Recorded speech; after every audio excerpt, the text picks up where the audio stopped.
Hello and welcome to another Wednesday on the Den. My name is Aaron and I'm coming to you from Birmingham in England.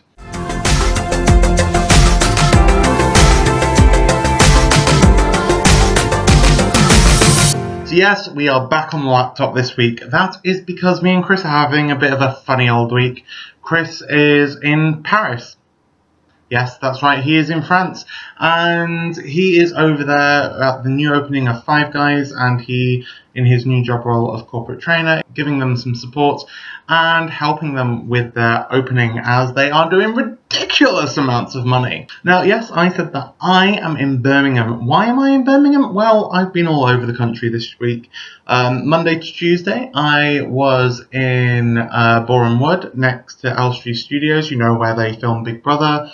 They have the Lucasfilm Studios, so things like Harry Potter, The Muppets, and other BBC shows and stuff like that. And then, yeah, do I mean The Muppets? I might not mean The Muppets. Oh well. Then today, through the day, I have been doing a photo shoot for work for the Faces of Pizza Hut and some new recruitment stuff, which is really, really cool. Been wearing some new uniform and it's just been a hell of a lot of fun.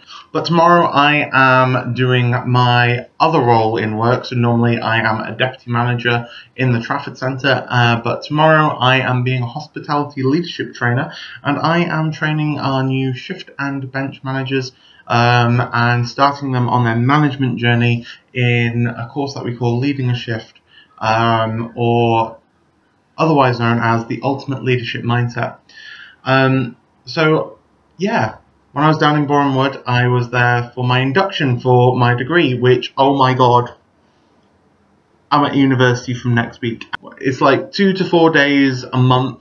In sort of like block days where I go to university. Luckily, university is actually in Manchester, at Manchester Met, doing my BA Honours. But in this week's random week video, I thought I'd share a bit of a revelation that I had through my induction, but also a bit of the training that I actually do when I'm a hospitality leadership trainer. And it's something that's not just for being in a restaurant. It is something that you guys can use in your everyday life.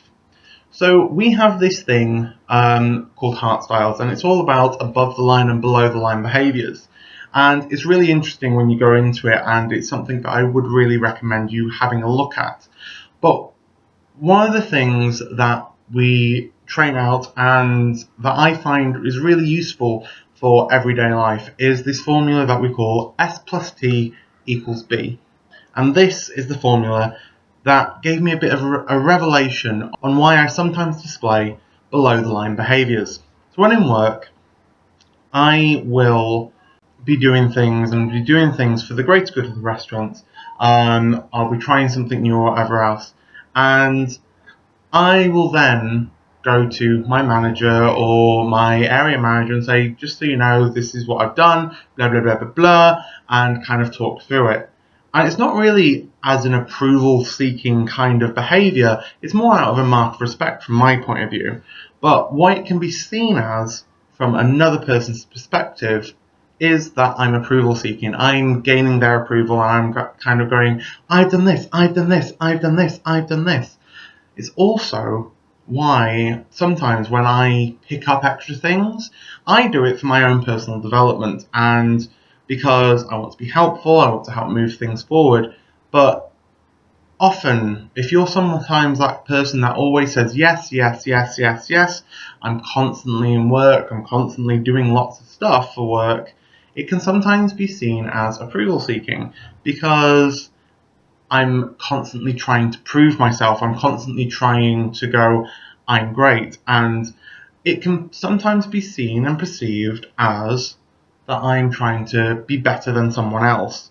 And I can have a striving nature because of that, which once again can come across as a below the line behaviour. Another thing with this is because of this approval seeking nature, sometimes it can be perceived as that I get easily offended because I'm trying to do all of this stuff, and when I get feedback to say, you shouldn't have been doing that, maybe it's not good enough, you're taking on too much, I can get defensive about it because I'm trying to do my best for everyone else. And sometimes, like everyone, when you're told that your best isn't good enough, you might get upset. Now, the thing about that is, these are all below the line behaviours, and this is how S+T=B comes into it. So with every situation, S, that you face, you apply some thinking. So T, thinking. Now thinking is based on triggers and templates set out in your mind, which are all based on past experiences, your moral values, so how you were brought up, and also your training, your knowledge, the things that you have been taught, and how to react when you are faced with a situation. And when you apply that thinking to any situation, that equals your behaviour.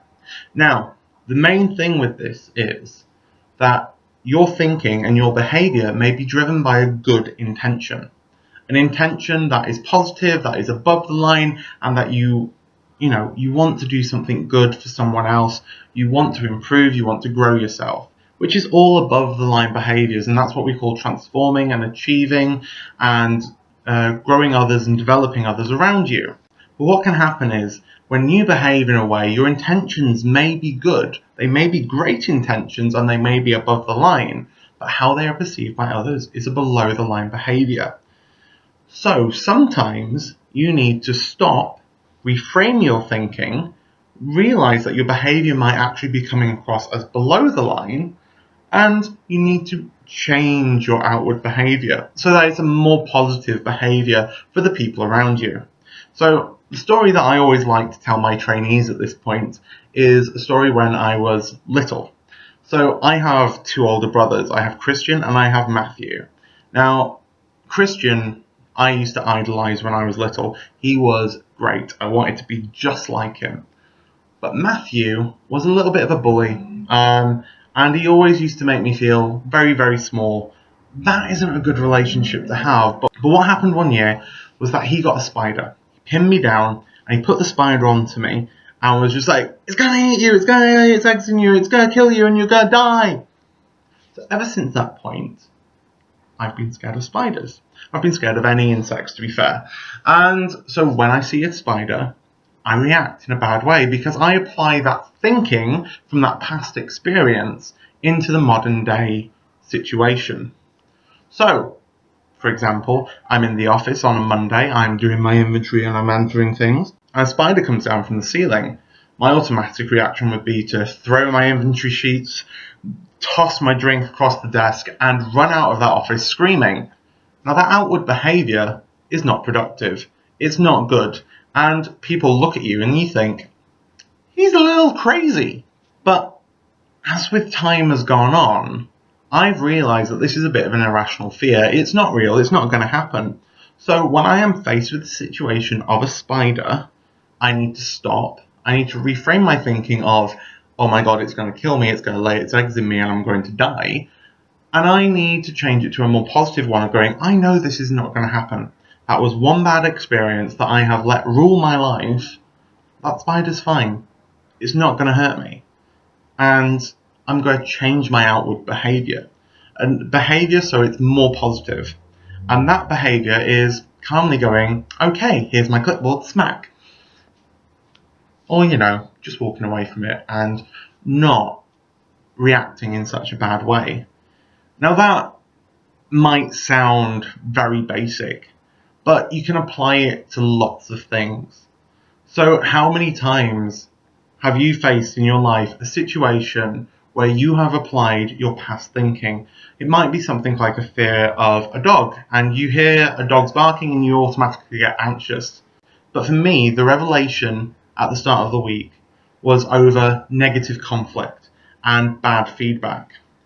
I used to have a manager who used to break me down, and at the end of the day, at the end of any shift, he would pull me out the back and he'd keep me there for anywhere from an extra half an hour to an hour at the end of my shift. I'd be finishing late and he would break me down. He would pull my shift apart, he would say that I'm rubbish, that I'm not doing anything right, and although I would try and stay strong, take on the criticism because it wasn't constructive. it wasn't constructive at all. And one day he'd tell me one thing, and the next thing he'd tell me something totally different. The problem with that is that I got broken. I had to leave that restaurant because I was so broken.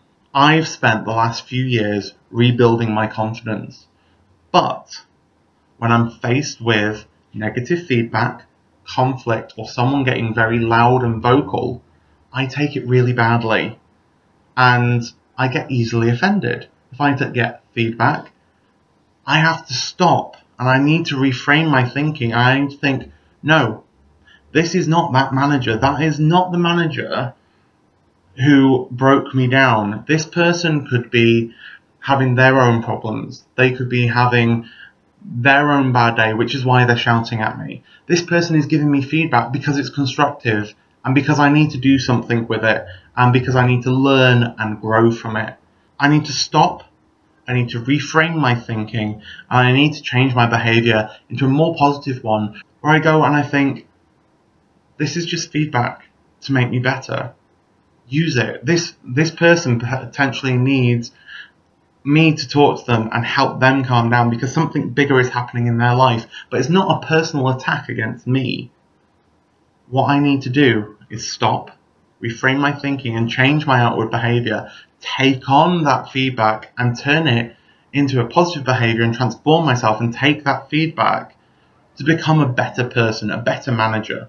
I need to realise that I need to stay calm. It's not that past experience, and this is a new experience, a new bit of feedback, a new conflict, and I can behave in a better way, which is going to have a more positive outcome.